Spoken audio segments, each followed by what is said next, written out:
You guys are good. I do apologize. It's not, because I have a daughter who has already unfortunately been traumatized by police in her life. Well, and, Yeah, I'm and, sure you're and I'm wonderful. not trying to do that by any stretch of the means. So this isn't okay. This single mother and her 10-year-old daughter, who could be heard crying in the video on a flight from San Jose to Denver, were flagged for suspicious behavior by a flight attendant.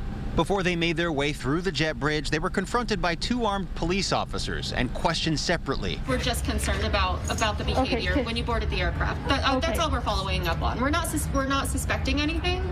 So it's just our policy to follow up on. Can I tell you what's going on? Sure, absolutely. Okay. After explaining she was on her way to her brother's funeral with her biological daughter, they were allowed to go on their way. But 10 days later, McCarthy was contacted by the Denver Police Department Human Trafficking Unit to follow up. The encounter, she says, left her daughter Moira traumatized. This type of traumatic incident happening to a child shouldn't be happening in 2021 in the United States of America. A police report obtained by Fox 11 on the incident states the flight attendant reported possible human trafficking, citing suspicious behavior boarding the plane. I was distraught to discover that those reports were riddled with lies. That flight attendant also reporting the mother was demanding to sit with the girl and appeared to not let her speak with the flight crew.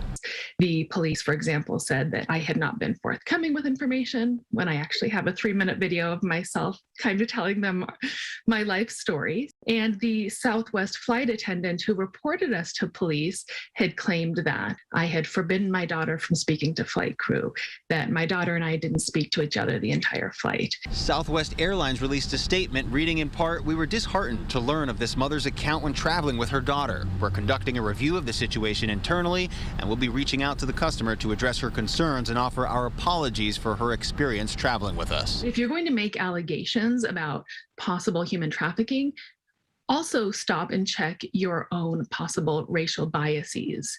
And if you're training your employees and things like this, also train them in how to avoid racial profiling. Meanwhile, Mary McCarthy tells me she and her daughter are not strangers to traveling by plane. She worked as an international journalist for over a decade and has been to several countries with her daughter and has never experienced anything like this. Reporting from LAX, I'm Mario Ramirez, Fox 11 News.